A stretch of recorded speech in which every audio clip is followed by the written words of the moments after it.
Everyone.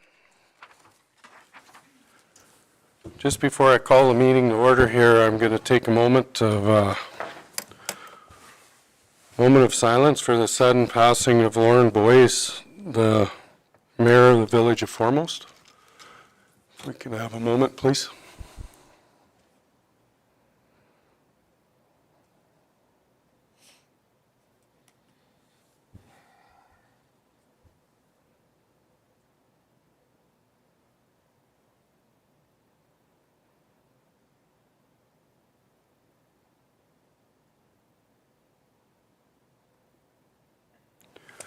Thank you.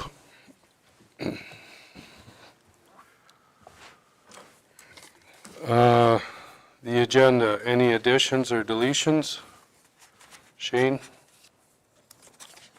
Yeah, Mr. Reeve, I'd like to add in closed session the regional landfill update.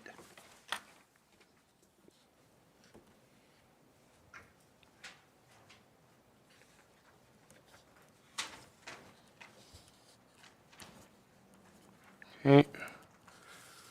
And I would like to add on 9.7 under new business, resolution from Newell that was given to me on Friday.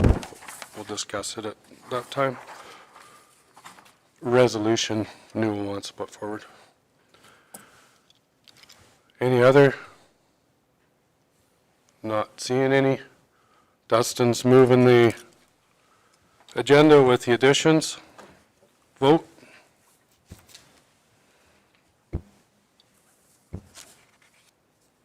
That's carried. Okay, can I get somebody to move to go into public hearing? Lloyd is. Vote.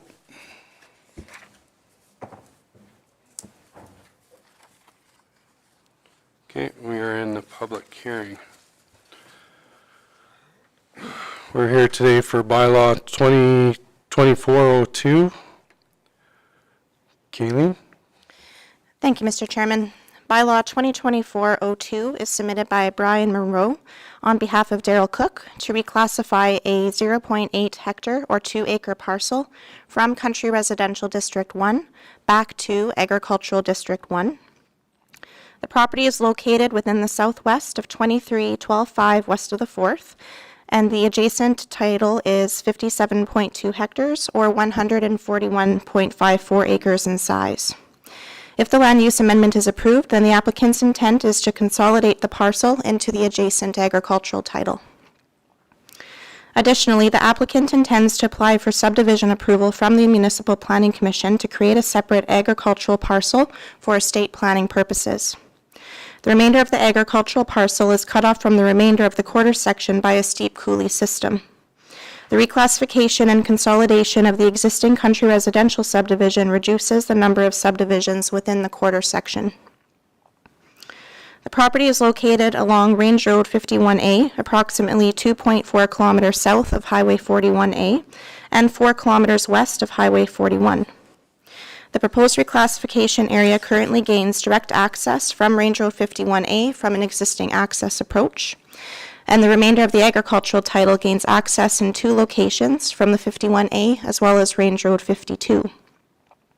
If we flip to the adjacent land use districts, you'll see in the immediate surrounding area is primarily agricultural, and there's also some mixed country residential within a half-mile distance as well. The proposed reclassification area contains an existing residence and yard site, while the remainder of the agricultural title contains cultivated cropland and dryland pasture. There is an existing agricultural subdivision to the south and a multi-parcel subdivision to the east. There are no oil or gas wells within 100 meters of the proposed reclassification area, and the parcel is located within the rural development area of the Tri-Area Intermunicipal Development Plan. The South Saskatchewan Regional Plan states that municipalities are to identify their agricultural land and to limit fragmentation and conversion to non-agricultural uses. Under the implementation section of the plan, Section 5, Efficient Use of Land, it states that the land use framework promotes approaches to reduce the amount of land taken up by permanent or long-term development by utilizing the minimum amount of land necessary. Section 2.10, Rural Development Area of the Tri-Area IDP, states that the intent of the area is to allow for a variety of land uses that capitalize on the natural attributes of the area where they compatible with existing land uses, provide on-site sewage disposal, and do not require large volumes of potable water. This includes general agricultural operations, excluding CFOs, multi-parcel country residential, farmsteads, and home occupations. Multi-parcel country residential development in this area is preferred to non-other residential uses. Reduced residential parcel sizes are encouraged to retain the balance of agricultural, extensive recreation, and/or other open space. Section 4.224, Subdivision Tri-Area IDP of the county's Municipal Development Plan, states that the county shall follow all applicable policies within the Tri-Area IDP relating to subdivision for lands within the IDP boundary.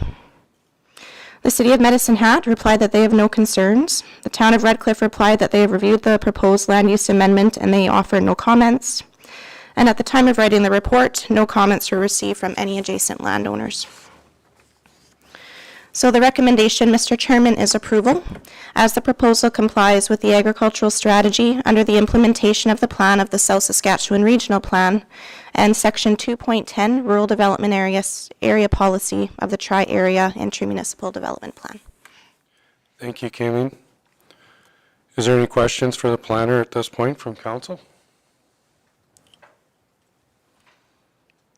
Not seeing any. Are there any comments from anyone for or against the proposed bylaw? You guys are good? Okay. And I'll read that out one more time. Is there anybody else that's for or against? Not seeing any. I'll now call for any final submissions for those who feel they have not had the opportunity to fully participate in the public hearing. Not seeing any. The public hearing for bylaw 2024-02 is concluded and no further submissions will be accepted. Can I get a motion to come out of the public hearing, please? Blaine? Vote?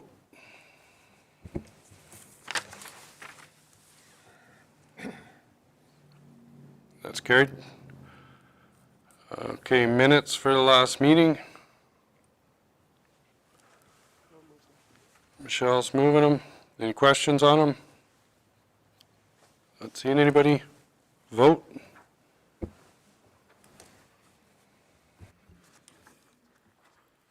It's carried. 5.1.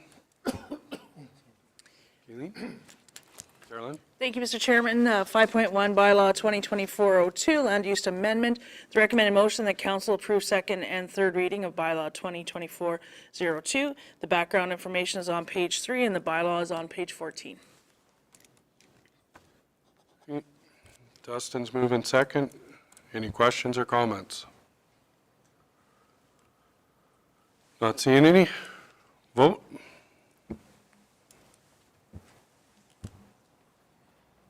And that's carried. Lloyd's moving third. Vote.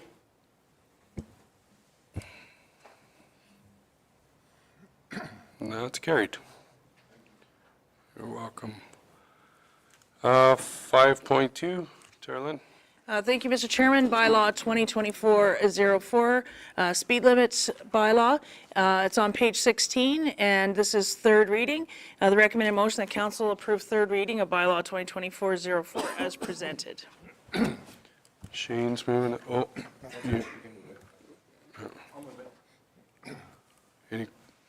you're good? You have a comment? Yeah.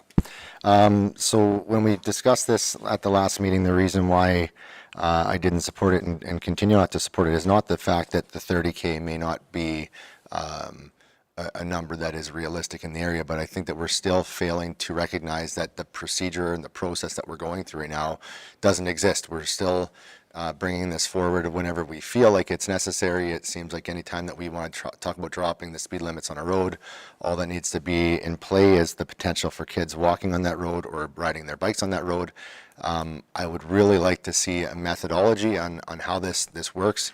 Having discussed this with some other colleagues, one of the questions that was posed to me that I thought was a good one was, if we were to take a speed limit that was at 30 kilometers an hour and we had people asking us to increase that speed limit, what is the process or protocol or procedure that we would go through in order to look at raising a speed limit? And I guess that may be a question for staff is, have we ever seen something like that? And why are we not looking at this from a procedure and a policy perspective versus, we had a phone call from a couple of people, therefore we're dropping. Michelle? We did raise the speed limit on the Wilmington at one point. I don't remember the procedure that we went through to do that, but I know that it went from 80 to 100 kilometers.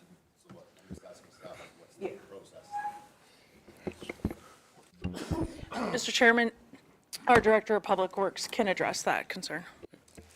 Yeah, when evaluating, through the chair, sorry, when evaluating the speed limit on projects, there's a lot of variables taken in place. The geometry of the road, the site distance, the vertical curvature of the road, the horizontal obstructions close to the right-of-way on curves.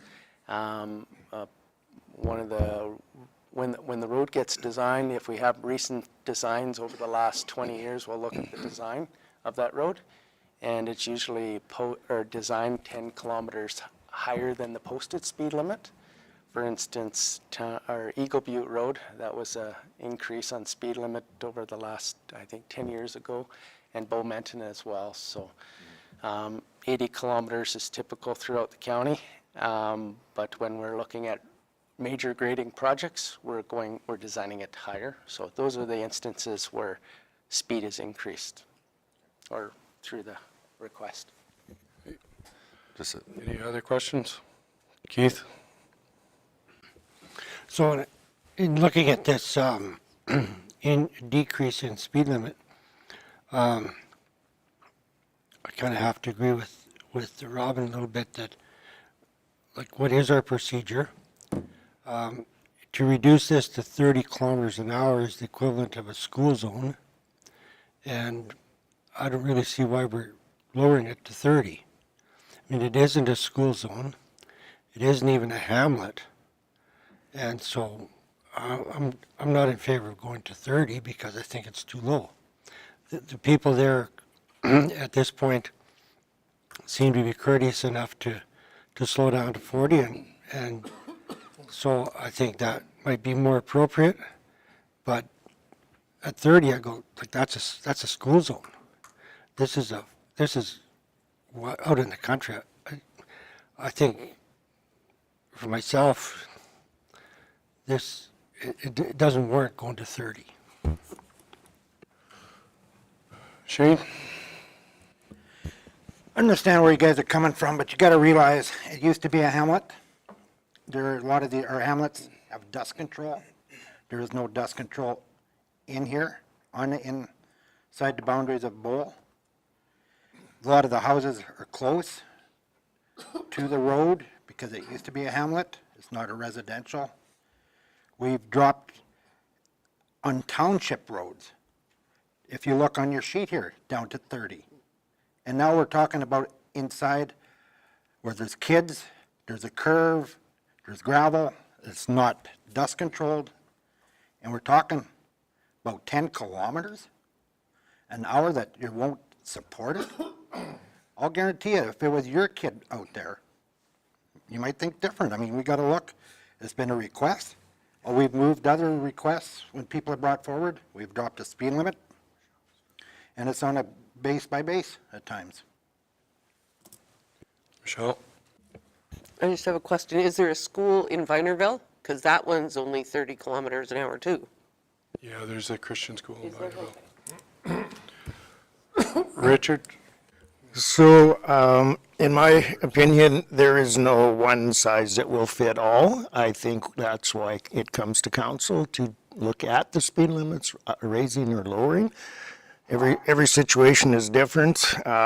In this case, yes, used to be a hamlet. It's a gravel road, and I did a little bit of math for the mathematicians in the group, if they would help me out on this. The difference between traveling 50 kilometers an hour for that 1,000-meter stretch versus 30 kilometers an hour is 13 seconds. Does that sound right? For those that are good. So I think it's okay to add 13 seconds to your life to travel down that piece of road and keep the dust down and make it safe for everybody that's walking or riding their bikes or visiting next door, because it was a hamlet. Lloyd? I know we try to maintain so that we do things consecutive all the time. I'm happy with director's comments about why we do things on roads, either lower the speed limit or lift it. This here, I agree with Shane that it's for the safety of the kids. And anything to do safety, I'm for. And 10 kilometers is not a 3-hour discussion. You know, it's 10 kilometers and I'm for it. Blaine? Yeah, I guess I have to reiterate that as well. I think my concern of having a policy, because we have such a vast countryside and county, that it's pretty hard to set something in stone that this is how it's done. I mean, I think that going through it case by case is why we sit here and go through the stats and make a decision in that regard.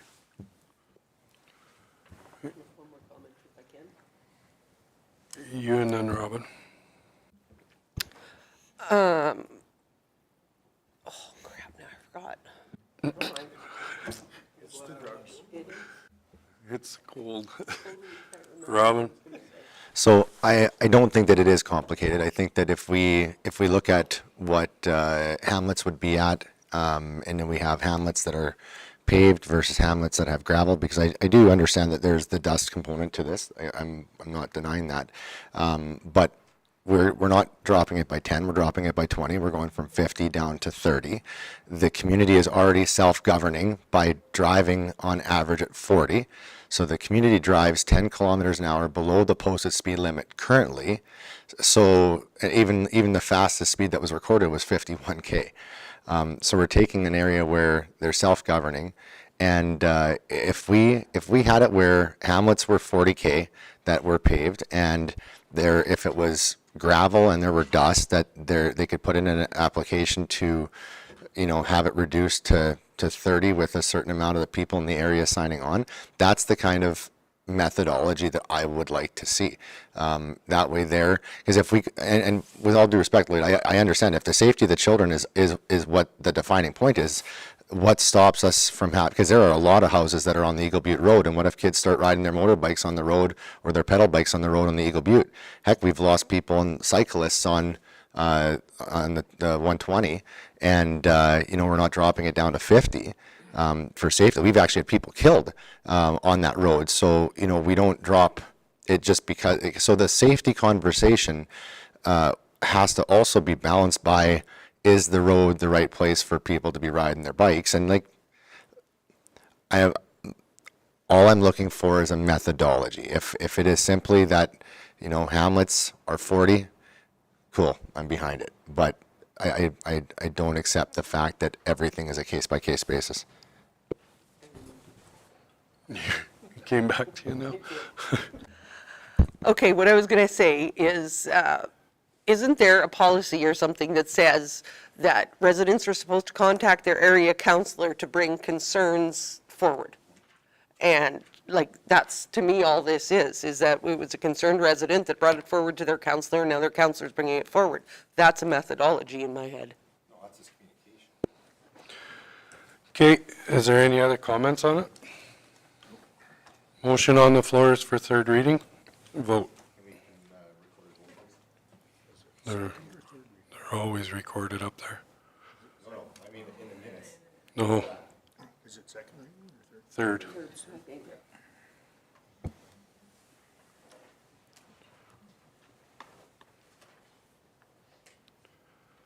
That's carried.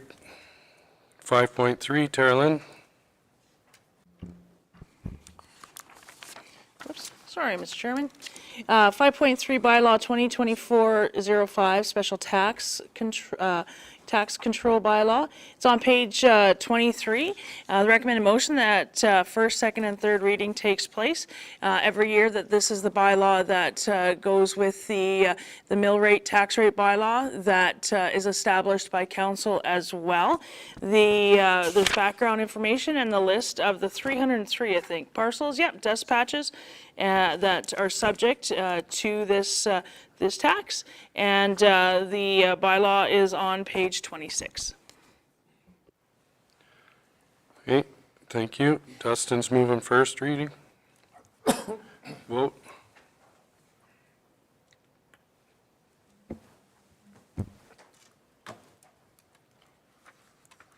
It's carried. Blaine's moving second reading.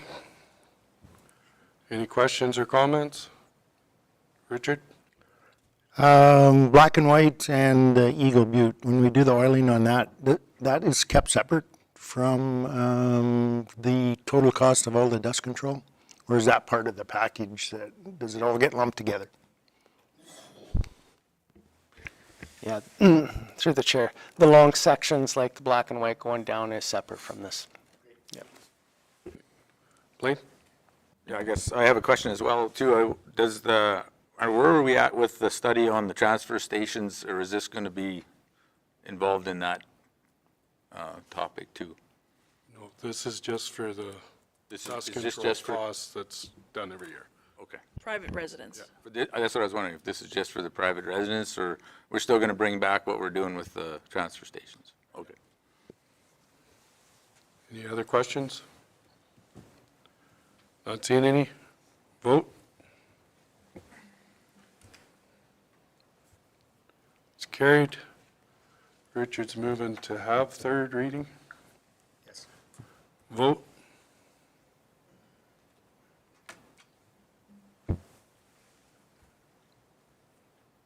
That's carried. Shane's moving third reading. Vote.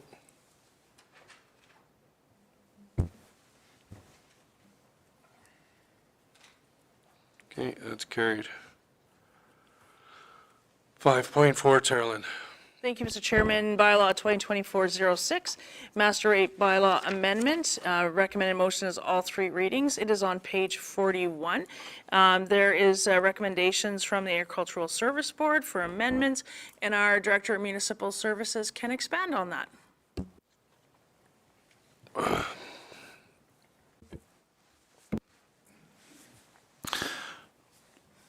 Through the chair. So last meeting, we didn't do the, we had some questions about some of the fees, rates, and charges that weren't brought to ASB. We had the Agriculture Service Board meeting, and it was discussed, and what's recommended is put forward in this, in the master rates amendments. Would you be able to go through what those amendments would be?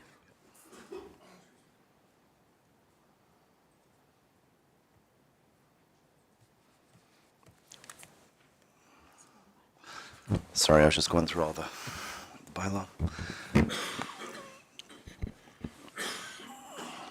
So the changes from previous bylaw was they're highlighted in red, and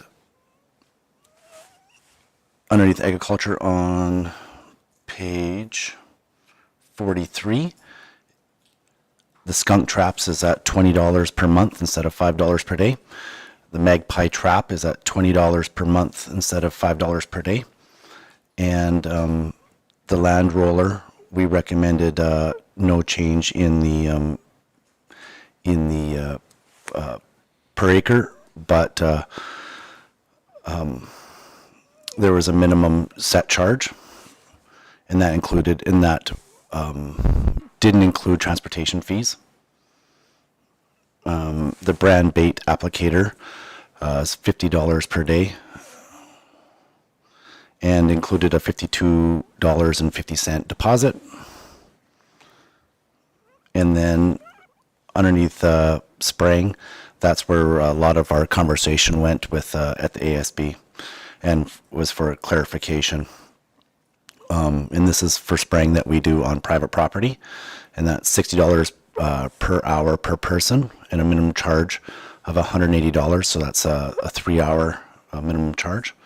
And prohibited noxious weeds control spraying is $70 per hour per person, and that's $210.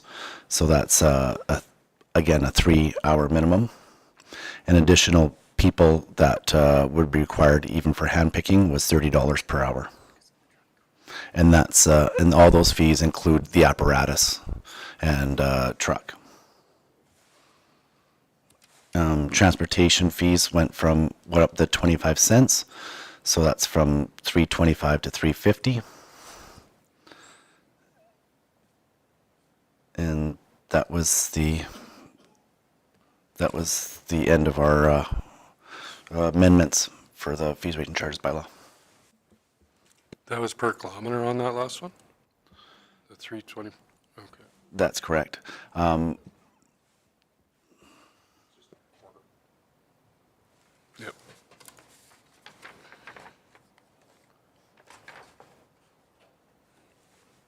I guess. Shane, you're gonna move first reading? Yeah, I'll move first reading and I'll expand. Yep. What? Yep. Okay. Vote?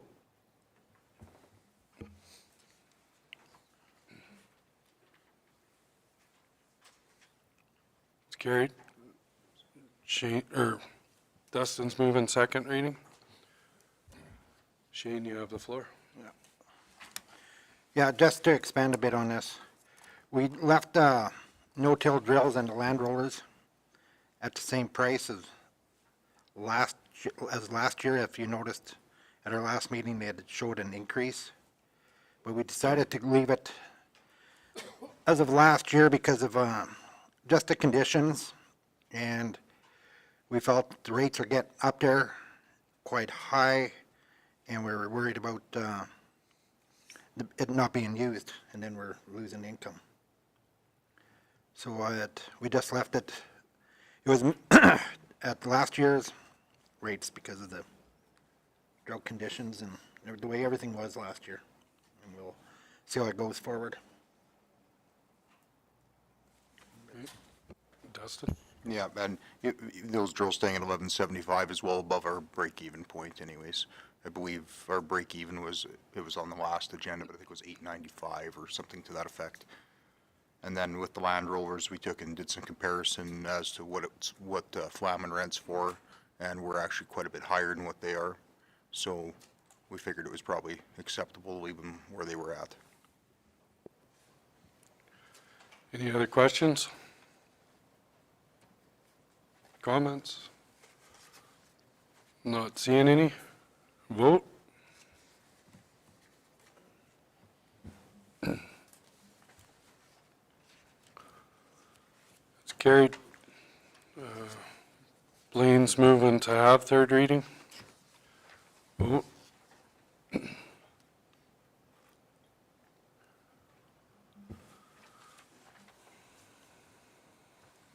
That's carried. Shane's moving third.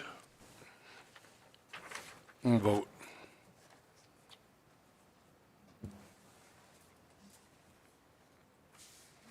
It's carried.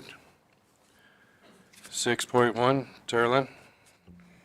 Thank you, Mr. Chairman. On page 54 is the February 2024 capital update. Is there any questions? And the recommended motion that council receives the February 2024 capital budget update as information. You. Okay, Keith is moving them. Do you have any questions? No questions? Anybody have any questions for the update? Not seeing any? Vote.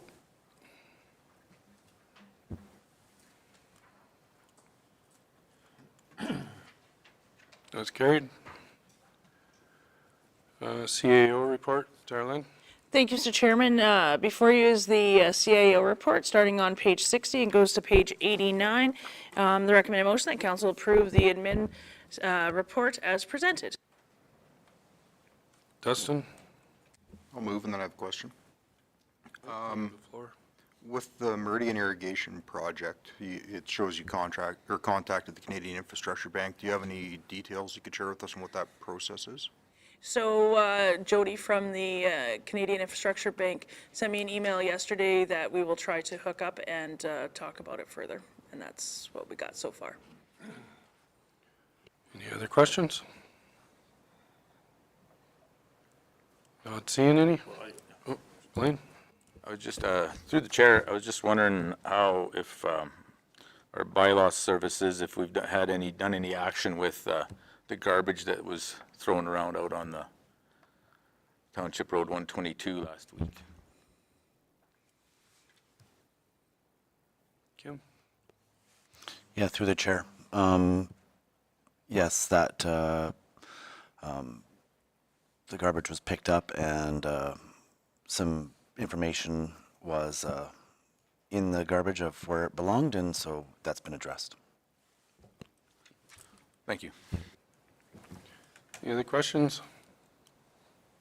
Dustin? I guess one thing just to bring up out of it, With the AUC bringing in their new policy changes for renewable projects, does anybody have any comments on any of the information that was released? So I know they talk about Class 1 and 2 lands are going to be exempt from having renewables on it, so that still leaves all the land in the county open. No. Because we really don't have a whole bunch of 1 and 2 lands, other than some of their terminology speaks about 30 kilometers away from sites, so that, you know, it's be a 30-kilometer radius, or 35, I guess it is, around Elkwater, Yeah. and then around other natural areas, so. Which there's another one up by Hildaway. There's the one right on the base edge there. So that pretty much takes out all of Cypress County for any wind towers with the new ruling. That was brought up, I was going to bring it up in the next one. That was brought up at the Mayors and Reeves in Lethbridge on Friday. And this new 35-kilometer really shuts down pretty well everywhere for everybody. So it's, I don't know what they're going to do with it. They haven't fully put it through yet, but I know when Grant Hunter was talking to us about it, he's heard the concerns from the other mayors and going to take it back, but don't know what's going to happen with it. But yeah, do you want to add more to it, Terlyn, or that pretty much shuts down Cypress County for the Yeah, there hasn't been an official map that we've seen, just what others have put out. But primarily it's pristine viewscapes, 35K, or sensitive areas. They can apply to go on green zone crown land now, but it's determined by case scenario. Primarily any class 1s and 2s, and irrigation will not be allowed to put that development on. It'll be interesting to see how the implementation process goes with these new legislative changes. see what their maps are when they bring it out. Any other questions on the CAO report? Not seeing any. Vote.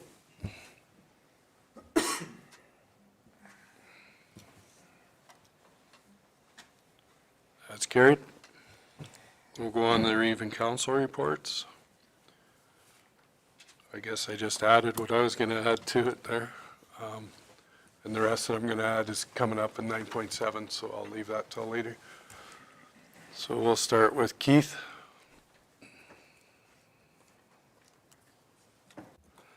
Okay, so attended the Suffield Appreciation Lunch for the councilors. That was good lunch and well received. I thought it went really well. And then I went to the darts night the following Saturday night, and there was a lot of good comments about the luncheon, and so actually a lot of people showed up that night, so looks like the hall is getting lots of good activity. They have they have a fairly decent youth turnout on, I believe it's Wednesday afternoons. So that's kind of good to see. They're working with the town of Ralston, trying to draw youth from both little towns. So that's good. Other than that, that's it. Lloyd? It's been, it's quieted down some. Still getting quite a few phone calls. On the 22nd, attended the landfill meeting with Shane. Back in the last council meeting, I was talking about the old cell being good for another 6 years. Well, I was wrong. It's the new cell that's good for 6 years. And then at the last meeting, they recalculated, and now the new cell is good for 10 years plus before we have to do any more work on it. It's just going to be piled up. It will be level for at least 10 years. So we're sitting pretty good that way. Attended the Elkwater Community Association meeting on Sunday, and Kim and Jason came out and gave a presentation on emergency services. And I have to say, I've never seen the people that attend those meetings be so attentive and struck by it. It was an excellent presentation by the staff and well received. And I even got 2 phone calls later thanking the county for sending them out. So they did a fantastic job. It was the first time they stated that they've actually got some information about what the county and park have been working on together to do, and what the county is taking the lead on and doing some of this stuff. So thanks very much for doing that. And tomorrow, I'm going to go to the luncheon with the Minister of Finance. And I sent some questions in, and apparently they're going to ask him about fire training coming up for budget. Dustin? Not a whole bunch. On the 22nd, I attended the Suffield Community Association luncheon. That was good. Excellent food out there. It's a very nice hall, and it looks like they take good care of it. Got the opportunity on the weekend to go and judge 4-H district public speaking at Eagle Butte High School, so that was really good. All the community kids doing their speeches. It's amazing how emotional some of them get. There was actually one speech about the hill to fire out there that almost made me cry. Well, maybe it did make me cry. I'm not going to admit it, but it was very good to be able to do that again.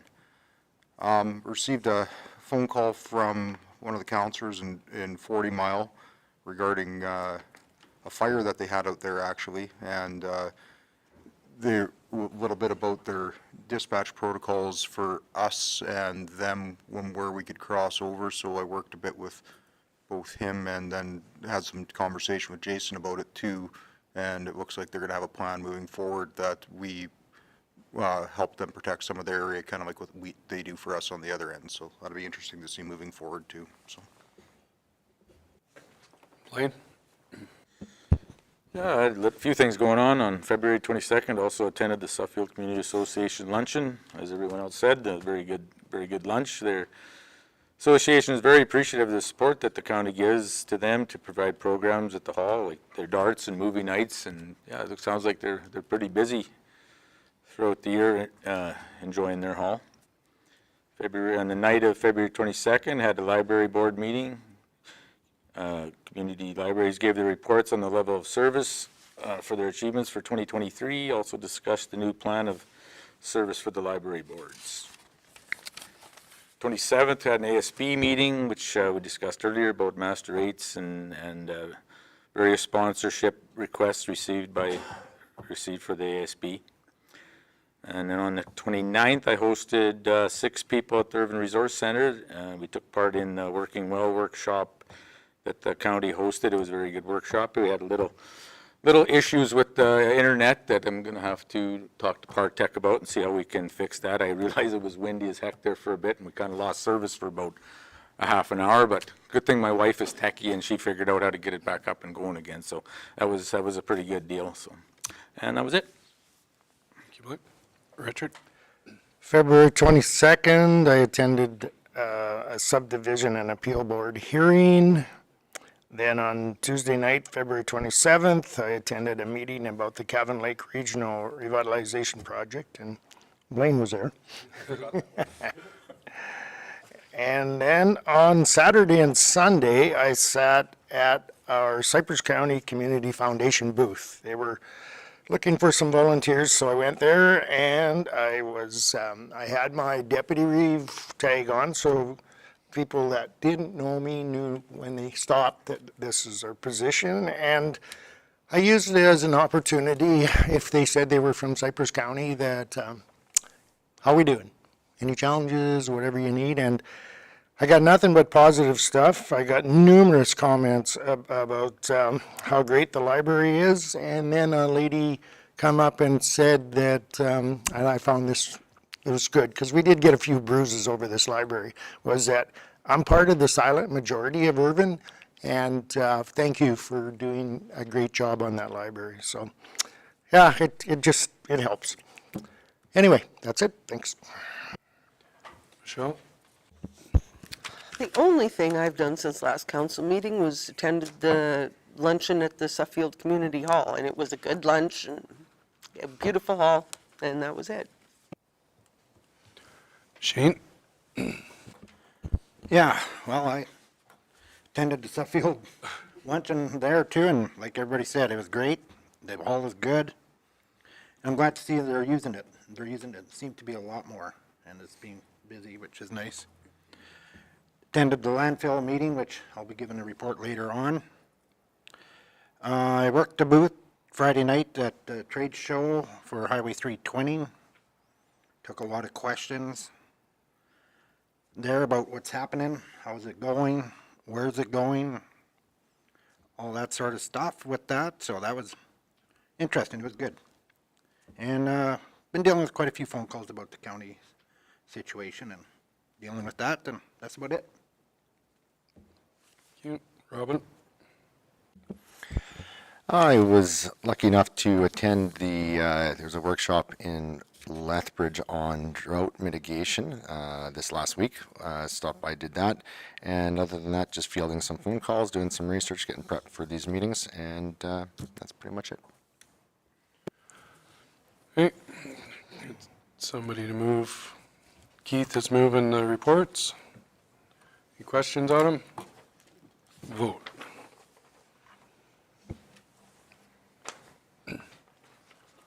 That's carried. Kate, we're going to take a 5-minute break before we get into the next one.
Okay, 9.1, Terlin. Thank you, Mr. Chairman. Information program request, summary of legal and severance costs, page 91.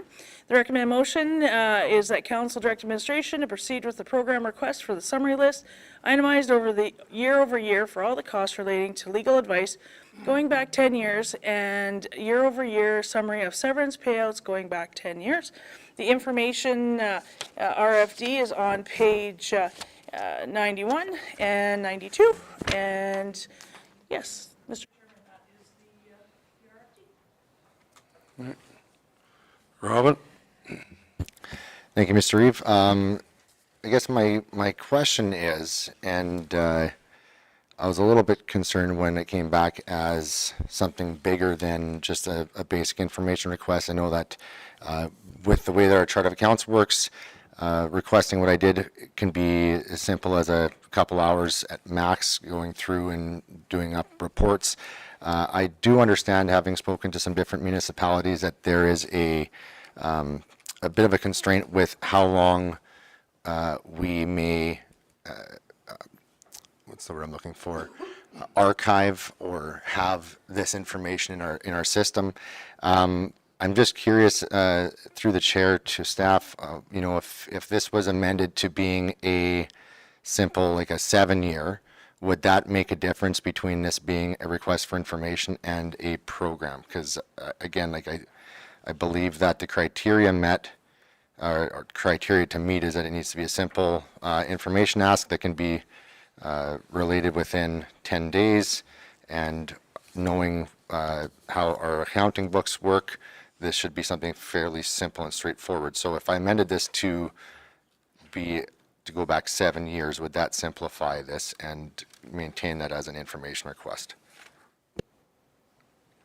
Lastly, Ann?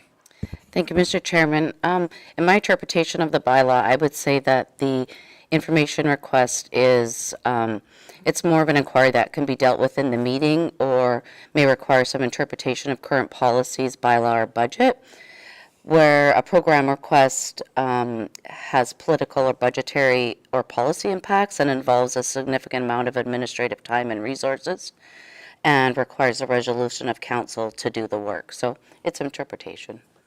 Thank you. Lloyd? Well, you got to help me understand something here.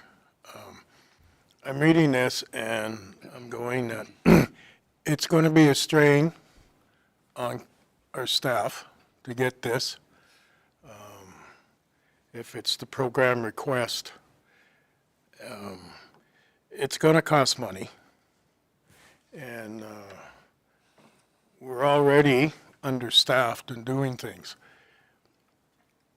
The one thing I'm wondering is, you have a notice of motion for an inspection. So when you were talking about, when you presented it, you said it was a detailed study that will do it, that they will look at everything that the county does.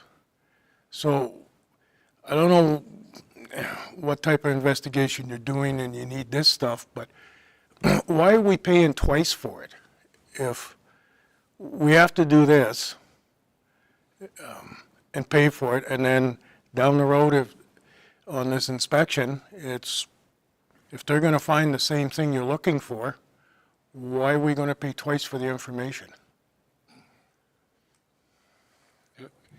So legitimately, to pull this report together, if it's on 7 years, we're talking an hour to 2 hours worth of one person's time. It's a financial report that's drawn from your chart of accounts that basically looks at what has been put into our books. Like, this is not a complicated thing. Today we're not debating the investigation or the inspection. That's for a different time, a different conversation. This is simply wanting to pull up, historical data that I believe is going to have some elements, and it's even working out later on in the meeting. We're going to be having conversations about cost and budgeting and how we do things and process. And so this is nothing that anybody off the street couldn't come in and do a FOIP request on. It's not complicated. And so if the 10 years made it where we had to go outside of our system and actually go hard copy on stuff, I don't need to go 10 years. I'm happy to go 7. And that turns us into literally a 1 or 2 hour with our existing staff. This is not complicated. So to say that we're paying twice for it, I think is disingenuous and it's not accurate. That's the bottom line on it. For future conversations with regards to any kind of investigation or inspection is to be had at that time. Richard? So I guess my question is, well, personally, I think you're on a fishing trip. Fishing trips cost money, and I'd like to know what myself as a counselor is going to do with, or should be looking at, for severance payouts, the amount that it's gone. Where do we become involved with severance pay as counselors? So as counselors, we are elected and mandated to govern, and quite honestly, the information that will come forward and then the conversations that we will have a lot to do with the fact that we make decisions every day, and sometimes those decisions cost money. And I want to see what the last 5, 6, 7 years has looked like. And information is power. I like to make decisions having had researched the best information, so I understand the picture that we're looking at. Because even the idea and making the notice of motion that I did, it's not an insignificant request. And so to go into that and not want to have as much information as I can would be what's irresponsible from my perspective. So this is again, there's nothing in this that is about a fishing trip. It's information I feel is relevant that I would like to see. I went through our procedural policy exactly how it is. And, the idea that a request for information is simply for basic clarification and that it should be answered within the same meeting is kind of contradicting our own statement within the policy that states that you have 10 days to respond to it. So if we have 10 days to respond to it, then that's right within the policy, Lloyd. Information request at 7.4 states that you have 10 days to supply the information. So for interpretation, to limit it to, just clarification and information within a meeting, it would be contradicted by our own policies. So I'm just asking for simplicity. If I can simplify it by amending that request for information down to 7 years so that it's simply done within a report within our financing system, then that would simplify, and I'd be happy to do that.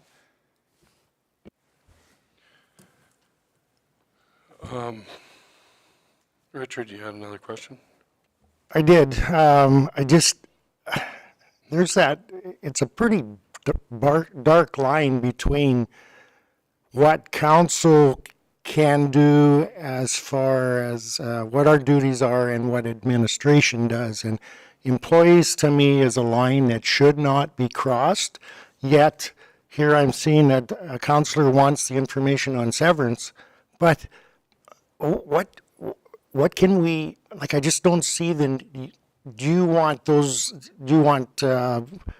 to budget more money for severance? Where are you going with this when it is, as long as it's it's coming out of each department's budget when there's a severance, right? So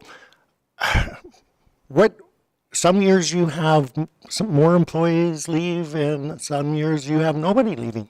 So you're trying to put something like a chart on this or whatever. You don't know if that employee's gone for whatever reasons. I do not want to be involved in any kind of employee relationship, what's going on there, because we don't know both sides of the story. And this severance just does not, much as you think it does not make any sense to me on what you're asking. And then also the same, I'll go right into legal. You're going to have legal, because when we do things, we need to know that we haven't crossed the line. That's where you talk to the experts about it, and they say, yes, you can do this. Their interpretation of the Municipal Government Act happens every day, where ours doesn't. Where we have 9 councillors sitting right here, and we're going to have 9 different interpretations of the Municipal Government Act. Happens quite a bit, because that's how we get our discussions going lots of times. So I don't like fishing trips. Dustin? I'd actually personally be really interested in seeing what our legal costs are. That's just something that always gets kind of pushed off to the side in where we do discussions and how much we spend. So I just for curiosity's sake, that'd be something that I would be really interested in seeing. I've often wondered what we actually spend on that, so that would be, to me, that would be interesting. Lloyd? As far as the legal costs go, I mean, I don't have a problem with that, because anytime we do something and it comes to council and we get legal advice if we're not sure.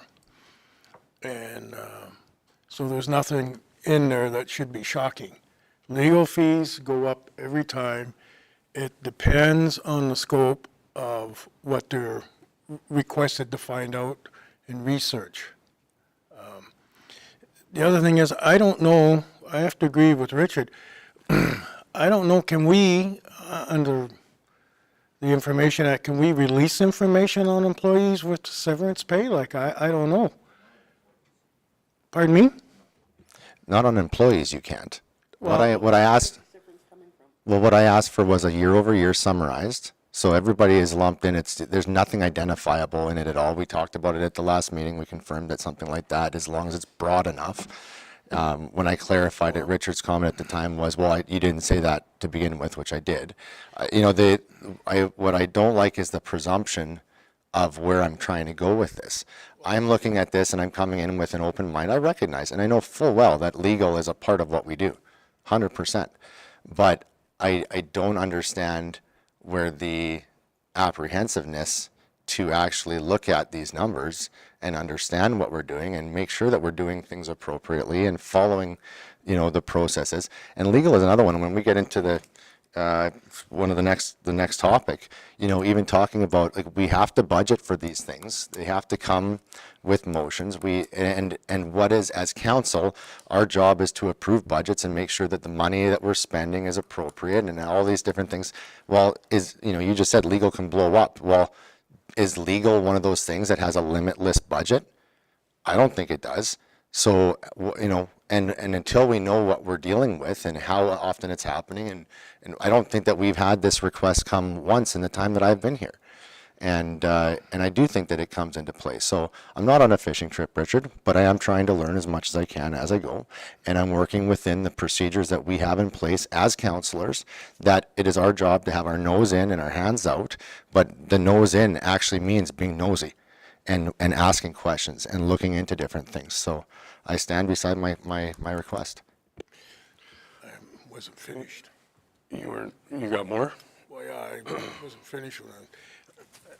I understand the legal. I'm right with you on that. And it goes up every time. It depends on the scope of the investigation. And I don't know if we can put a budget on it, because you don't know what's going to come up. This is a perfect example. I'm not comfortable with giving even ballpark figures out over that if it involves staff. My understanding is we have nothing to do with staff on the regulations, and I try to follow that. I think if we need legal advice on it, we should. And then there goes the budget again, right? If you put, I know legal things we did last year, we budgeted for 10,000. We didn't come in at 10. My understanding is it's higher. And that's the way, and legal fees are ballpark, higher or lower, okay? You can't set them, because it just depends on how long it's going to take and who's going to do it and what the firm charges. Like, I just can't see it. Shane? No, I'd just like to make a comment that we have never been over budget. We've always made our budgets. Our budget is known. We've never been over budget, and we've been putting more in reserve. Every year, we put in more into our reserve than we actually budget. So I know we talk about budget and budget and budget, but we've been under budget. And there's one, oh, go ahead, Michelle. I agree with Lloyd on this. The legal, I don't think you can put a number on it. As far as the severance goes, to me, that seems like it would be something that's operational and has nothing to do with us. So I would not be in favor of that.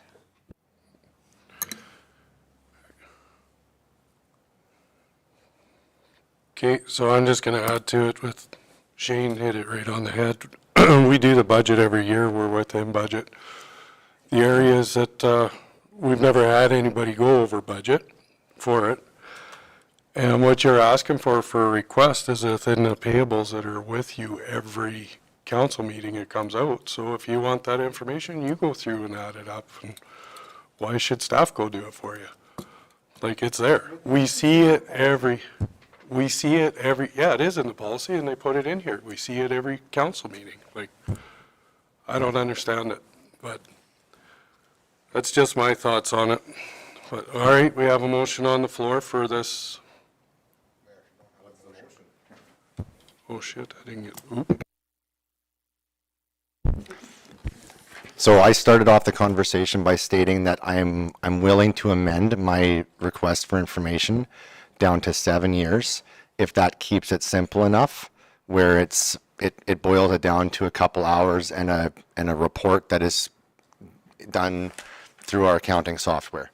It's simple, it's fast, it doesn't cost us any money, it is efficient, and again, I'm not asking for anything that somebody off the street couldn't come in and do a FOIP request on.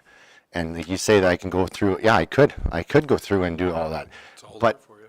what's that? It's all there for you. It's all there for us. And as staff, as council, we rely on our staff to help us to make the best decisions that we can. We have the information request is in our procedural policy that allows us to be as productive and efficient as we can be. And I don't understand why anybody would want to make it harder for us to be efficient and make good choices and good decisions. Okay, so your motion is for 7? No, my request is can I simply amend it to 7 in order to make the information request more simple? Because I think the 10 years sounds like that's the stumbling point. And if it's at 7 years, I would be happy to amend it to 7 so that it can just be a straight information request and we get that by our next meeting. Leslie? So in my consultation with municipal affairs, I did bring this forward to get a little bit more of interpretation of our bylaw to make sure I was correct. And they recommended to me that they said it was a program request for the information that you were requesting. So that's why we brought it forward. So why are we have a procedural bylaw that clearly states that we can make the recommendation or request within 10 days. This isn't a program request. If I can't simply pull an amendment and do the 7 days, like we're talking, correct me if I'm wrong, but how long does it take to trigger this report? Like I've talked to 3 different municipalities. I know the answer to it, but this is not a complicated report to do. And if I'd like the information within 10 days so that we can have it for our next meeting. To me, that fits the criteria of the information request without it being programmed. Well, municipal affairs agreed that it was programming, so I don't know what you want us to say. That's what they're the ones saying it, so I'd have to follow Leslie Ann on what she brought back to us from municipal affairs. So if you want to change it to 7 years and put it on there as a request here and see if it goes through for you, change it to 7 years. Or somebody else can make a motion to bring this forward or turn it down. It's up to, do you want to amend it to 7 years? Yeah, I would. I'd like to amend it to the 7 years to make it simple. It's something that can be triggered and done quickly. And I believe that it fits the criteria set out in our procedural bylaw. Okay, so your motion is for 7 years of request?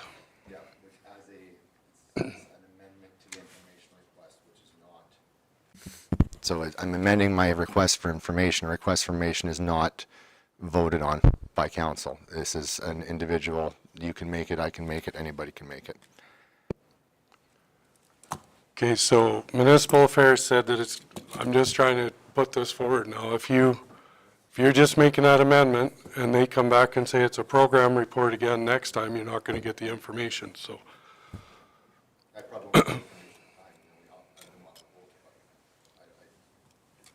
Looking at the procedural bylaw, I don't accept that.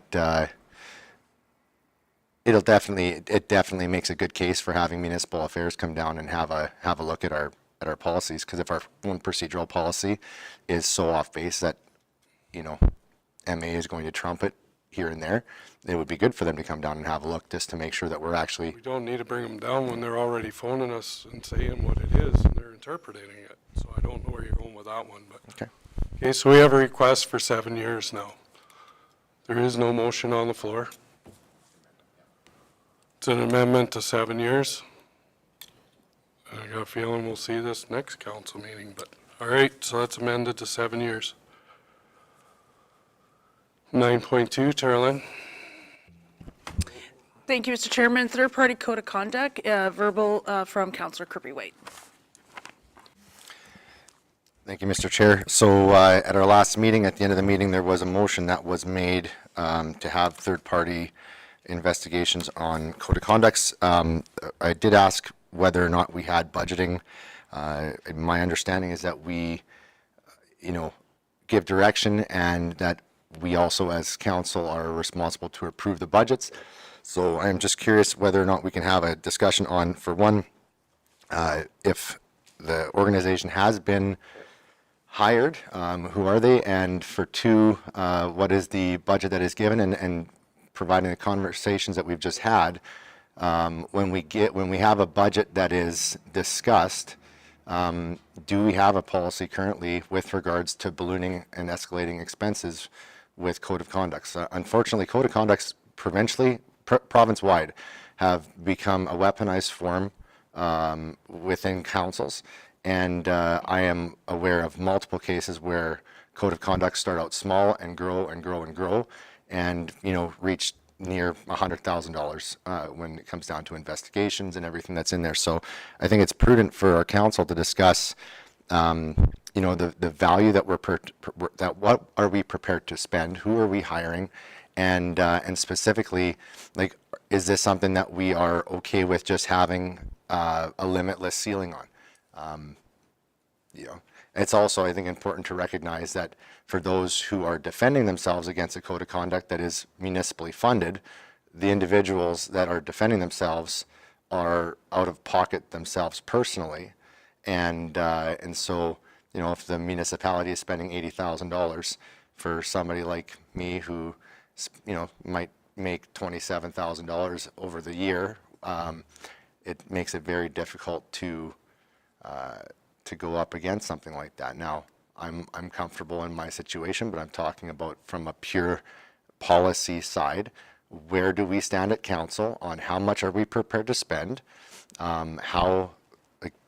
If we've got a couple different ones going right now, how are we talking $5,000, $10,000, $50,000? At what point do we start to flinch as a council when it comes down to how much is too much? Lloyd? Sorry, Blaine. Again, legal fees are hard to put a budget on, but, I personally believe that if someone, we go to third party so that it's unbiased, we're not involved in it, and I believe that that is the best way to actually be fair to the counselor that has the code of conduct against them. And if it costs $30,000 or $40,000, just running figures out here, to either clear or sanction someone, then that's what it takes. But as long as they get a fair investigation done on them, so it's unbiased. So we have to go outside. I totally agree with that. I mean, if you want to set a budget for 500,000, it might be enough. And then who knows? Next year or a month from now, there might be 2 more code of conducts. I have no idea, or other legal fees that we need to get advice on. And if it goes up, it goes up. But that's my opinion. Blaine? Yeah, I mean, Lloyd beat me to it. I don't understand where a budget is relevant. I mean, if we can continue, if this code of conduct thing continues to happen, whether it's here or throughout the province, I mean, you can't budget in. And like Lloyd said, I think it's best to be going into an outside service so that there's no bias involved. I mean, I think people in general need to start concentrating on the job at hand and what we're here for, and that's looking at the county and quit being a bunch of babies sitting in the sandbox complaining and fighting each other. Get pretty damn tired of it. Like, I've been sitting back here now for a couple of years, not saying a hell of a lot, but this is bloody ridiculous. Shane and then Richard. Just an FYI, when we hired a third-person investigation to review, not investigation, a third-party review of our CO, there was no budget talks there. Richard? That, the cost for a lawyer, like Lloyd said, can be quite high, or it could be quite low if somebody that is well-versed in municipal law and well-versed in a councillor code of conduct looks at it and says right off the bat, there's no grounds. And then it's over. So there's no money spent, right? But I would think that as council, we need to know, we need to hire the best we can. So a budget, yeah, that number doesn't hardly work. And then here we go, we had one a few years ago, and this year we got 2. So we might not have any next year. We could have all 9 of us. Who knows? I have no idea. But it's just, you want that qualified person to be the one that's looking at the complaint, right? So, yeah, no budget. We do have money in counselors. I'm trying to think of the proper name. Les, can you help me with the name for it? Contracted services. Contracted services. There is a budget in there for such things like this. I don't know exactly what it is. I didn't look it up, but so it is covered in that budget to have these things dealt with and take care of. So, but Lloyd is right. It needs to be a fair thing across the board, and that's why it's going that way. Richard? And the other thing I didn't say was the fact that when that lawyer comes back with recommendations, there's no doubt in our mind that it's been very carefully looked at, because council is the one that's supposed to come up, if there's going to be any sanctions, there'll be recommendations, but council is the one that does it at the final ones. And in some cases, there's going to be somebody that got sanctioned, or somebody that has had that been written up that's totally not going to agree because of just their interpretation. But we need to know that we have a qualified lawyer looking and doing the interpretation. Robin?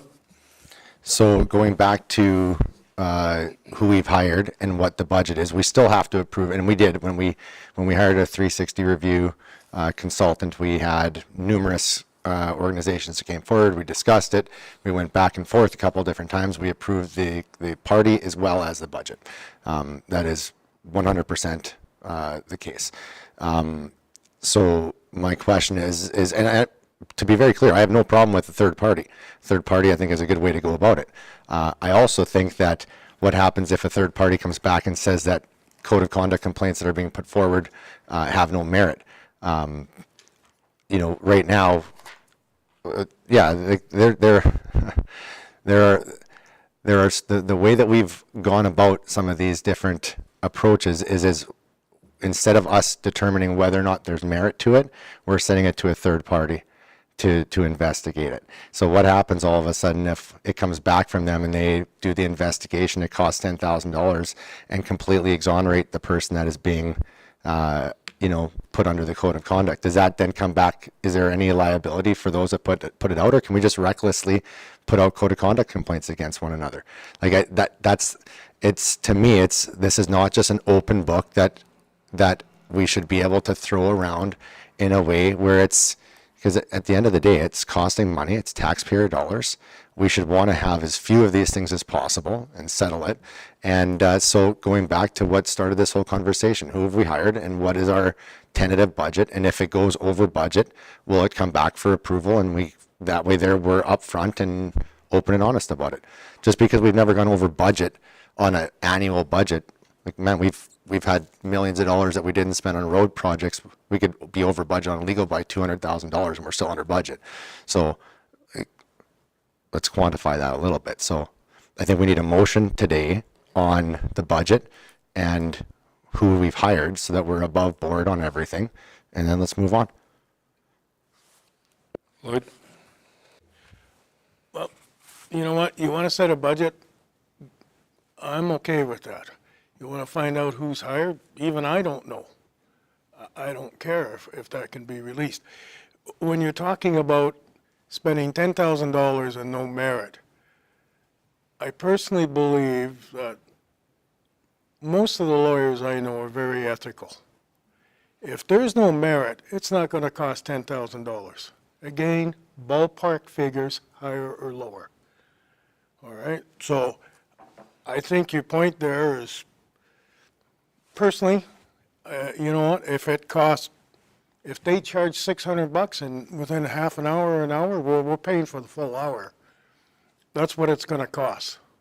And that's these lawyers that we use, is my understanding, whoever they are, and I'm thinking it might know the company that.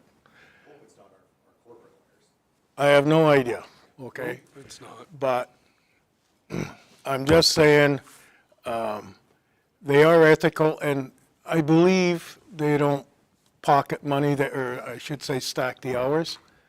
I think they work extremely hard. They're well-educated, and they know what they're doing. And that's why I believe in the outside, because it gives everybody a fair chance. The ones that are facing it, and the people, or the county, or the council that puts it forward.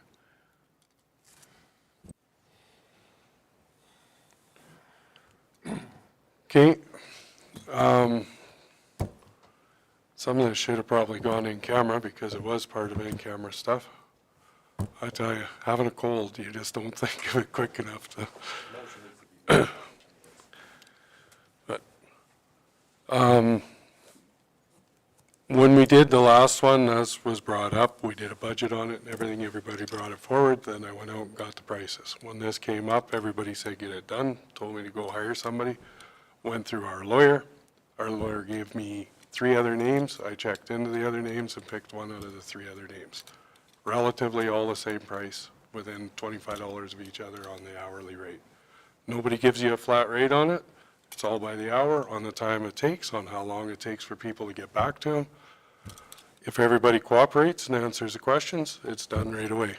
They have, when I was informed with this, they have had code of conducts that have taken up to 1.5 years because people are uncooperative and dragging things out, which causes the county a lot of money. So as far as I know, everything's running along with everything so far on the first one. It's almost done. I don't know if I'm allowed to say what it is, but it was in the, if you guys look, it was in your payables in there. So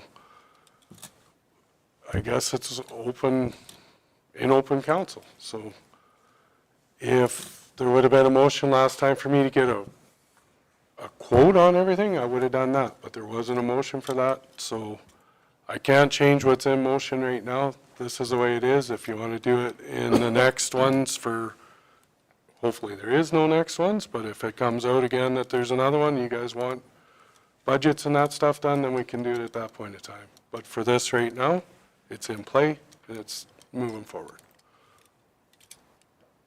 So, and I'm not disputing that, but do we still not need to make a motion to hire said, like, I think as council, we're spending money. We still need to make a motion to hire this individual. You've already done it, that's fine, and we get it. But that amount and some kind of an approved amount, like even if we're thinking it's going to be $10,000 or $15,000, is it not a part of our job that when we spend money, there needs to be a motion of hiring somebody and how much money and where the money's coming from? Is that not a part of proper minutes and governance? Well, we have a motion to hire these guys already. When, I don't know, when we go out and hire lawyers to take care of other stuff in here, we don't always set a price on stuff. It just gets done because we need the lawyer to do it and get it done. So, I don't know. Blaine? Yeah, I don't know. I guess my question would be, is this not somewhat similar, Dan just basically said it, is this not somewhat similar as a tender to a job? I mean, he sourced out the legal, sourced out the prices, and took what we give him direction to on the best one to take.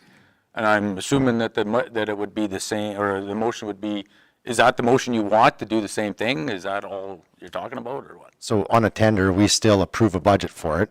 It's identified. It goes through the purchasing process.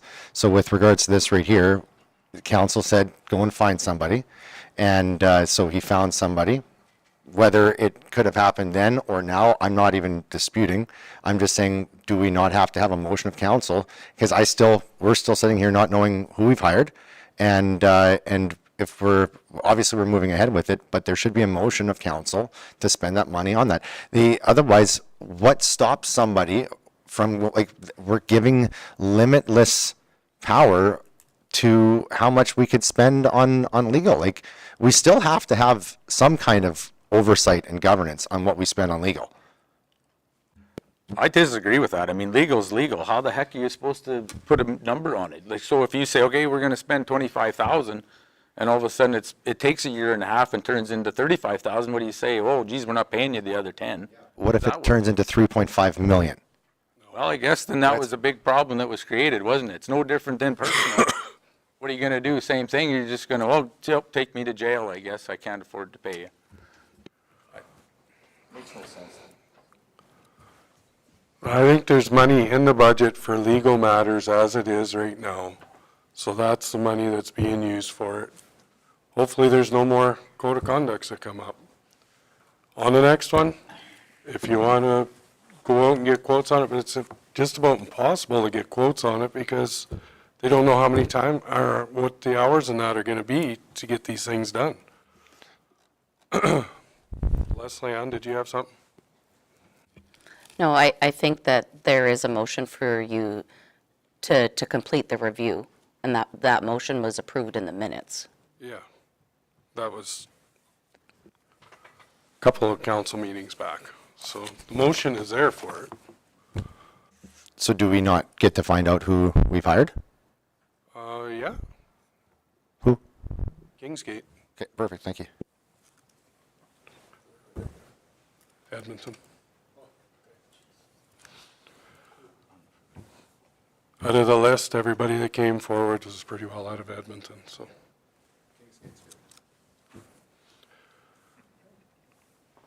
Any other questions on this, or what do you want receive for information on this?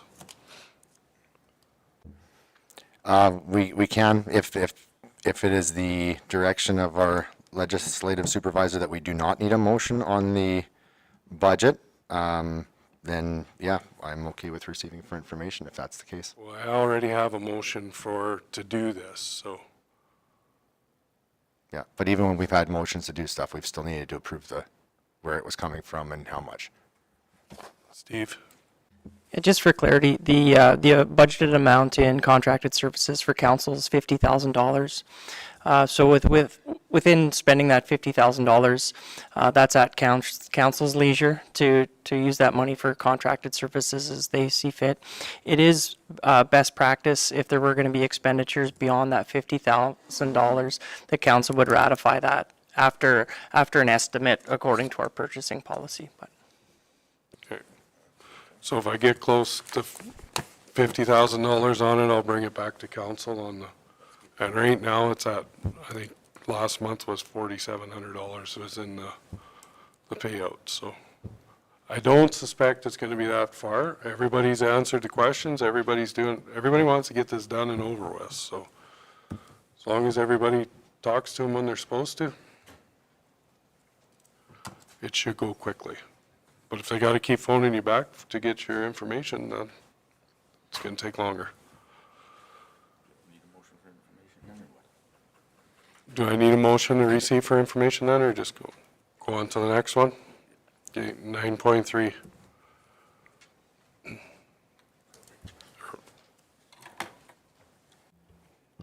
Nine point three, the public participation, it's verbal from Councillor Kirby-Waite on page 93. Public participation policy, I just wanted to bring this forward. It isn't a policy that we review it and update it every 4 years. It's been 6. So I wanted to bring this forward for information right now, and I think it would be something that we would benefit by, maybe spending a little bit more time on down the road, going through and updating it so that it meets what we want it to be. Okay, any motion out of that?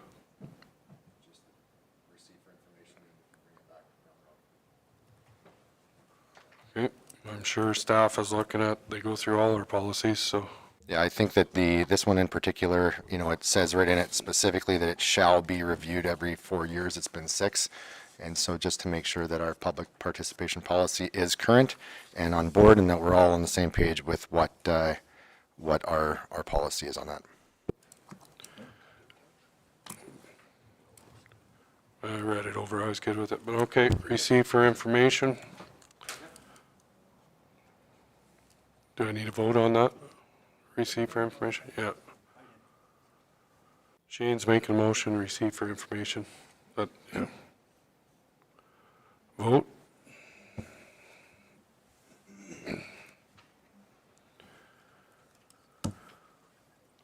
It's carried. 9.4, Carolyn.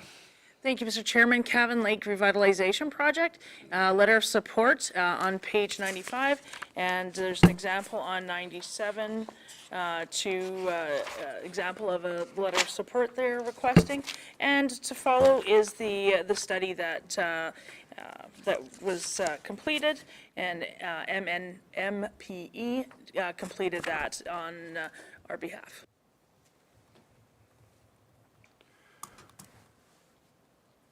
Okay. Yeah. What's your motion? You want a letter of support?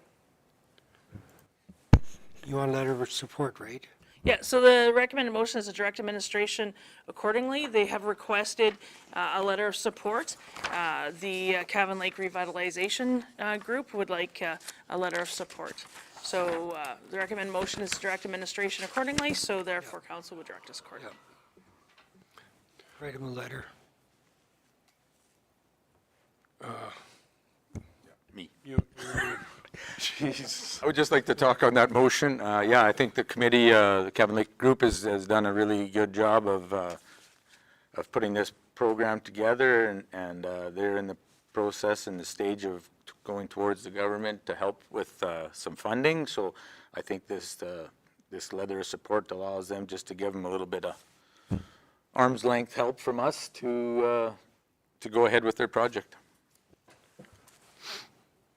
Dustin? So that was my question. We're writing letters in support of them going after funding, or in a letter in support of their project? I guess it would be in the support of their project. Robin?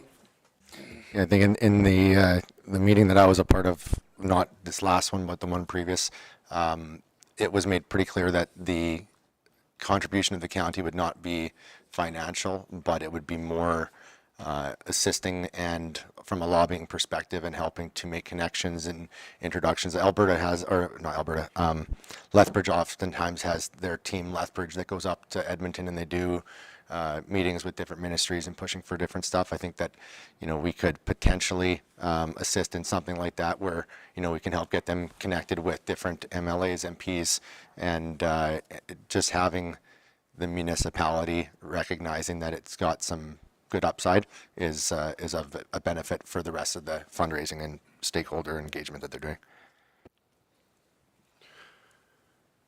One thing I'd like to point out that we should be cautioned to, if you guys remember last council meeting, the letters of support that went out for internet service has come back to haunt us now over the years. So we already had last council meeting, somebody else was coming in for water support for up in the Hilda area. To me, our support for them was doing the first 40,000 and helping them get that study done. Is it wise for us to give out another letter of support over and above that? Is it going to come back and haunt us in the future to help anybody else? These are things the federal government is playing with us now that we're just finding out about. So in the past, I used to jump on with you guys and, hey, let's give it a lever of support, let's do it.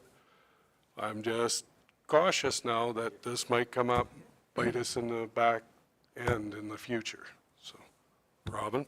So the big difference to me in this is that what we are talking about with the internet versus with this is we have something that's more municipally owned and operated versus something that is owned and operated by the private sector. It's cooperative between a couple of irrigation districts. They're approaching the stakeholders on their own, and the county could potentially assist in some grant funding or finding, not funding, but finding potentially, or at least initiating those relationships and those introductions. Whereas where the letters of support, for one, poor practice on the federal government side. Weird that ISIP would basically do something that would then sterilize local groups from being able to get some of that broadband internet going. That, to me, that was a real flub on a communication side between the federal and provincial governments. So I think that we can definitely support something without us like risking taking it down. Like it can be fairly generic, but you know, I don't think that it's going to stop us from going and introducing some of their organizers to the right people and moving things forward. So we just need to word it carefully. I think we can do all that without giving the letter of support, and we've done it with doing this study at the beginning, and we have committed to them that we would help them with the funding that you're talking about. I'm just scared that government's pulling some things on that stuff that come back and haunt us, and like that gentleman said, that one goes back 10 years and they're still holding it over us. So just caution on, I'm not against the project, I'm not against the letter of support, but I'm cautioning how we should do it. But Michelle? That was kind of my thinking too, after that last presentation we had. If we give them a letter of support, will it hinder them in somehow getting federal funding? That's my concern, because I support what they're doing out there, the project and everything. I think that's a good idea, but I don't want to put up the letter of support if it's going to somehow stop them from getting funding from the federal government. Shane? Sorry. I think we could do a letter of support, and just the way we worded it, you know, stating that, you know, the county in no way will be doing any financial support to it, that we do recognize the efforts and the benefits of it, of the whole project, but make it clear that the county will not be helping with any funding of it. And that way it would sort of excuse us that everybody knows up front we're not putting any more money in, no money into it. I just want to verify something on that. Those letters of support that we gave out that have come back to haunt us wasn't that we were putting any more money into it. It was for that other company that we were supporting them doing it. So the way you worded it there, there's a lot of wording things can go wrong with the letter of support that could come back and haunt us. Yeah, but if we're just saying we're not going to be doing any funding for it at all. No one said we were funding them either. It was just support. Richard? It's a tough one, but I think there's two different things. The internet stuff, fiber optics, that was where we knew we were going to be putting in a lot of money, and if it goes, it is substantial. Where with this project that we're looking at, I mean, it's 75% provincial, 25% ratepayers, or the users will be doing it. And I think that they do need to, the provincial government does need to know that Cypress County sees the benefits of this program and, or this project. And I've got to agree on it. I think that we should agree with this letter that we do support them. I think the funding sources have a big impact on how it's perceived as well. We're looking at the granting for the internet stuff. That's CRTC, and that was a federal government granting funding that came out. Most of this will be done by either the Canadian Infrastructure Bank, which doesn't have a limitation on what their actual projects are and where they come from. It's more on merit and the scope of what it puts back into the country's GDP than anything else, as to what I understand. I think the letter that you should write is we support the project in principle, and then that leaves it open-ended that we're supporting it, but we're not contributing anything financially. Not committing is correct, yes. Blaine? Yes, and I agree with that, because if you actually read the letter that they proposed, basically what they're stating in there is just trying to make the provincial fathers pay attention to the level of enhancement that it'll do to the county. That's really what the letter is about. It's not really saying anything about funding or anything like that, so.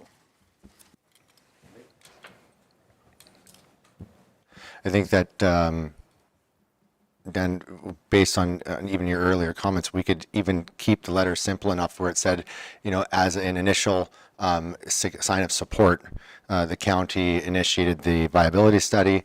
The group has continued to take this on and reached a point where they feel that this is viable, and so we are excited to see what they produce, and as members of our council, fall within the footprint of this, we will help to connect them with the appropriate individuals and hope that that they find success in making this happen. That it keeps it vague enough where it's not specific, but it also ties back into the fact that, like you said, the initial support was doing that viability study and funding that it is in their hands, and that we will help to connect them in different ways. I think that it does does essentially the same thing, maybe a little less punch, but enough.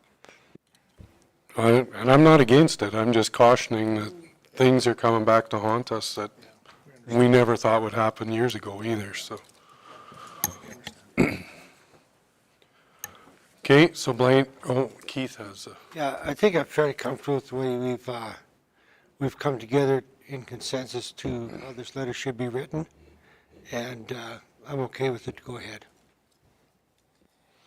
Okay, any other questions or comments?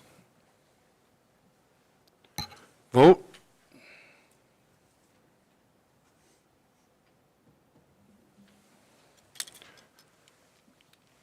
Carried.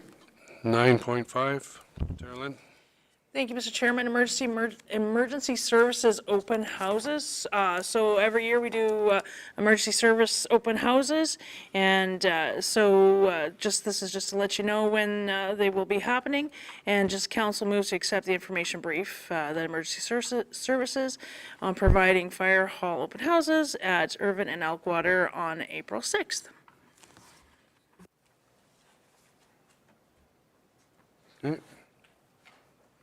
Lloyd's moving it? Yeah.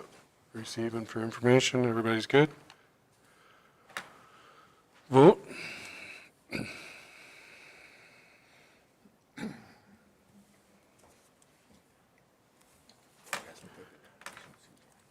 That's carried.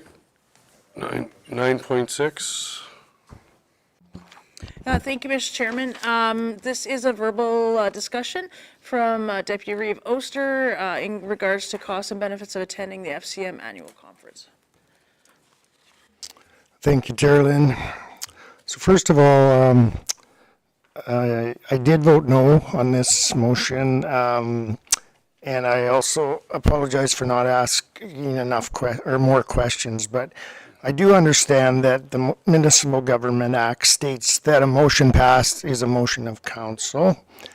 So it is just in the interest of a desire to ensure transparency and good government, plus promote public trust, I would encourage council to have a discussion on the financial implications of attending this conference once the conference is over. So I do encourage everybody to go to it.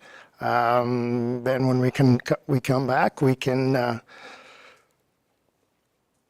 have a motion, or we can get a motion forward and discuss how much we should be participating in this.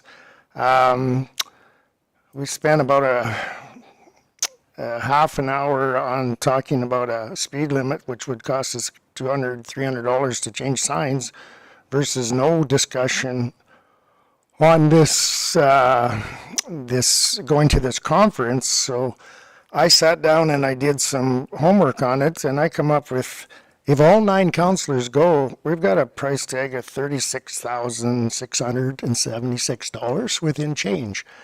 And I think this would have been a great example of where a notice of motion could have been used to allow administration time to provide information on costs.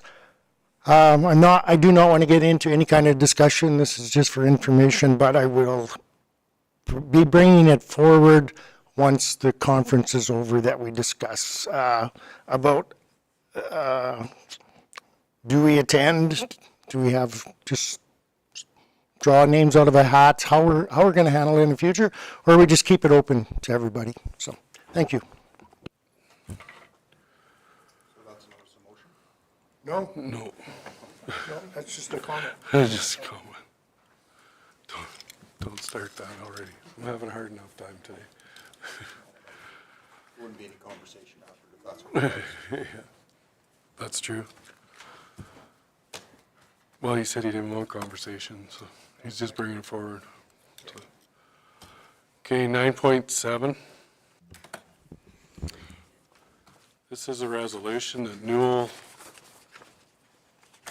Yeah, you want to take it for me, Steve? That's okay. Thank you, Steve. Not a problem. You got one, I suppose? I got one, yeah. Okay, so when I was at the Mares and Reeves on Friday, Arnold came up to me. He's bringing this to his council on the 14th of the month. And they want to they're trying to put it through as an emergent resolution.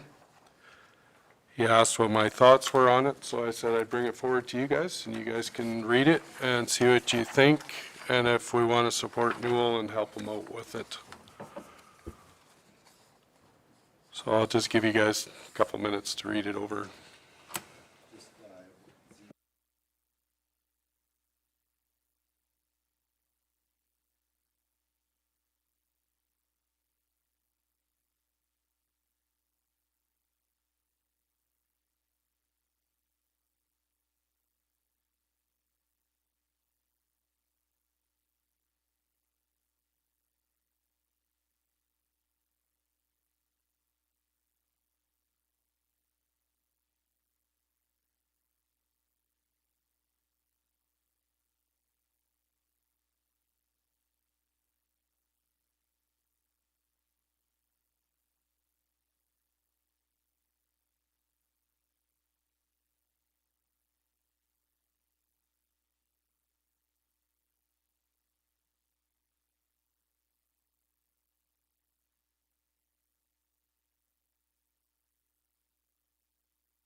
I don't like, it doesn't really have anything in here about the agriculture. It's, SUVs and light trucks and stuff, but how about the tractors and combines and stuff? I was thinking exactly the same.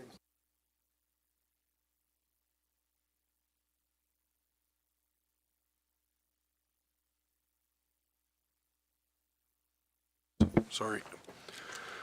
That's what Newell's bringing forward, is there's not enough information in there, and they're ramming this through to put it all through, and how does it affect rural agriculture, all of that. The main thing right now,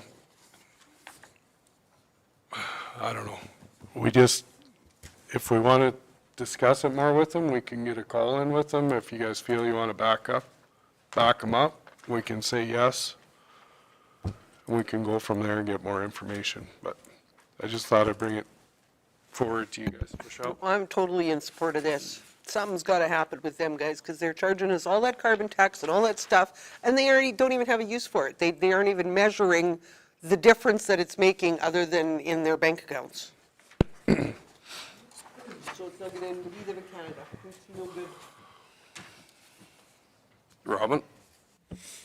So just taking what Blaine was saying, it may not be a bad idea to take this and propose an amendment to it that covers some of the agricultural approaches to it. I think that there's a lot of good arguments to be made for the transition from fossil fuels to zero emissions, and the fact that infrastructure-wise, it's even in a perfect case scenario, the grid is not there, it's not attainable, it needs to be more realistic, and I'd be curious to see what some of the language within the provincial communications have been, because I know that they've taken a very strong approach on this as well, and so perhaps we can kind of do a little alley-oop with them a bit, where we can provide a little bit more on the ag side. I think one of the major risks to agriculture with this as well is that when you have, you start getting rid of the options, you have gas, you've got diesel, now you're going electric, and as soon as you get rid of that, now you lose the competitiveness, which now you don't have the ability to control your costs because you have one source that you have to go to. There's a lot that fits in with that. This is coming forward as emergent at RMA, I'm guessing, in 2 weeks, right? Yeah, 2 weeks away. So they're gonna, but if you guys are correct, if that's what you want, is to add on the agriculture stuff and the equipment and that's why I brought it forward. Yeah, I think that's a good idea. Shane? Well, I'm under the understanding that Bill didn't touch on it under agricultural equipment because of it's the pickup trucks, that's agriculture. But they weren't referring, the sales of electric tractors, electric combines, and all of that, because the technology and it's not all there. I mean, how in the hell are you going to charge your combine? So they realize that. So the agriculture thing, I don't think we have to, because it's the pickup trucks, the vans, and that is what they're after. But when I went into it more depth, they're not talking about electric tractors and combines. Yeah, they're talking about. We're covered with the pickup trucks. Or we can even say all type of trucks, not just pickup trucks. I mean, if they're trying to get us, which could impact would be the semis or grain trucks. Richard? Well, the part that I read that was a month or so ago was, so a half ton would not, if you're going to be a rancher or farmer, you're going to have to drive 3/4 tons and 1 tons. The half ton, as they're talking about here, would not qualify for a farm vehicle. You would have to go up to the next stage. And so they've tried to give a little wiggle room, but not everybody needs 3/4 tons or 1 ton. So, yeah, I think we need to get tough. Definitely, we need to back this. If we need another resolution to add to it or a motion, I'm not sure. I guess my point would be I really think that we need to address the fact that agriculture needs to be addressed in this, So I don't know how, like you said, do we need to have another resolution to put that in here, how that works, but. Or we could just ask County of Newell, like, we're pickup trucks and all type of trucks, you know, or even all farm equipment, or, you know. Like, I thought anything, agricultural based should be addressed in this. Well, SUVs, exactly. Mr. Chairman, like perhaps, so they'll bring it forward, so perhaps Cypress will give suggestions to Newell.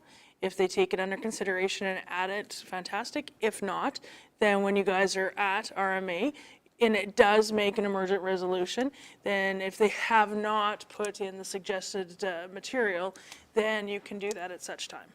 Yeah, you can go up and ask for a friendly on it. Yeah. Robin? So some of you may have seen, but Natasha Blumenthal came back to RMA. She is now the Chief Executive Officer for External Government Relations, and so her primary focus is going to be working on federal advocacy, provincial advocacy, but really focusing heavily on this. If it gets approved for, I think trying to add something into it prior, I think is valuable. I think that having somebody that has experience with policy writing and writing resolutions would be good. I would almost be tempted to reach out to Newell, say, here's what we're thinking. We'd like to add something like this in, and then even to reach out potentially to RMA just to help, see if they can help wordsmith a little bit, so that it's trying to wordsmith resolutions on the floor is really complicated, right? As we know.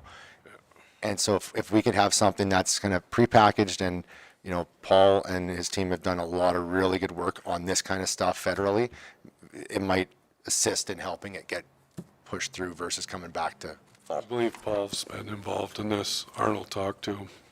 So, but that's why I brought it forward. If you guys want to add stuff, I think the biggest thing that I got out of this, and what Arnold was saying, like, the production of vehicles in Canada are going to drop down so far that if you do need a vehicle for your farm, you're not going to be able to buy one, and it's going to be outrageous in money because they can't sell it, so they're not going to build it. And that's what's really worried him on why he's bringing this forward, So what would you guys like to add to this, and I'll leave it in staff's hands to talk with staff and Brooks. Well, I'll talk to Arnold, but we'll. Yeah, you worded it. Go ahead. Yeah, I would just say that we give feedback to Arno that we would be interested in co-sponsoring this, and that we would like to potentially add a little bit more from an ag component, if they would be prepared to see that as a friendly amendment to what they've presented. And then from there, we can wordsmith it ahead of time. Because if it's emergent, we can really work it to like the last couple days. Okay, I will talk to them then. Everybody's good with that?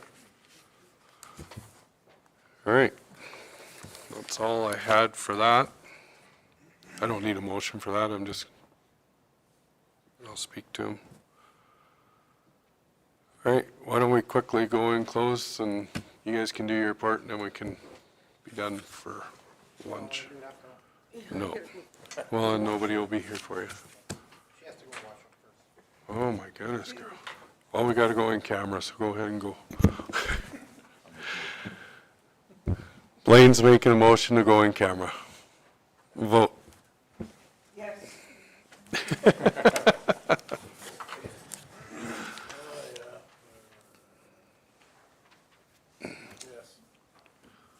Good to see you, Anna. Have a great Yeah, afternoon. thank you very much. And your partner there, too. Have a good one.